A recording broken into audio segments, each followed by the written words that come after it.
Bonjour, aujourd'hui je vais vous présenter La Ville dans le ciel de Chris Brookmyre, sorti initialement chez De Noël en 2021 pour Lune d'encre et réédité cette année par Gallimard en folio SF. La Ville dans le ciel, c'est un policier en huis clos qui a la particularité de se passer dans un cadre de science-fiction. Il s'agit d'un roman hybride puisqu'il va mêler le style du policier noir et de la science-fiction. L'intrigue se passe à Ciudad del Cielo, une station spatiale, prétendue utopie qui doit servir de point de lancement à l'humanité vers les étoiles, qui est contrôlée par de grandes corporations en collaboration avec les autorités terriennes. Ça, c'est sur le papier. En réalité, Ciudad del Cielo, ou CDC, comme elle est appelée dans le roman, est en proie à des guerres de gangs qui vont se battre pour contrôler les différents secteurs et aussi les commerces très lucratifs de l'alcool et de la prostitution. Dans ce cadre, on va suivre le personnage de Nikki, dite Fix, qui est une agente de sécurité privée, désabusée, corrompue et alcoolique notoire, qui est notamment connue pour être la terreur des trafiquants qui ne payent pas leur protection à temps. Quand dans cette prétendue utopie à zéro crime, va se passer un crime sordide, un meurtre qui a lieu dans les laboratoires de Neuroscience, la grande corporation qui s'occupe de la production des implants cybernétiques.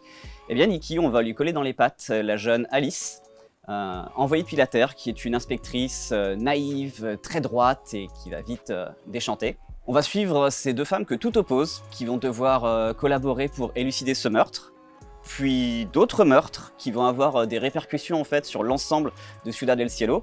Ça va toucher autant les trafiquants que Neuroscience, sauf que puisque c'est une utopie prétendue, il faut surtout pas qu'elle fasse de vagues. L'auteur va vraiment habilement jongler entre les styles en fait, entre ce polar noir à huis clos, puisque espace oblige, on se sent étouffé par la station, et cette science-fiction en fait qui va aller tirer du côté du cyberpunk. On a presque des échos de Blade Runner dans ces grandes corporations qu'on voit manipuler la politique et imposer leurs grandes décisions. C'est vraiment une prouesse de la part de Brookmyre, puisque l'auteur est avant tout connu pour ses seuls polars en fait. C'est sa première incursion dans le style de la science-fiction et il se réussit plutôt bien.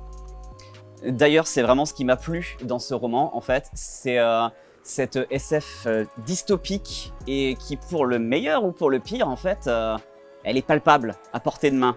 On s'imagine très bien ça fonctionner dans quelques années. Et le deuxième point fort pour moi, c'est l'écriture des deux protagonistes.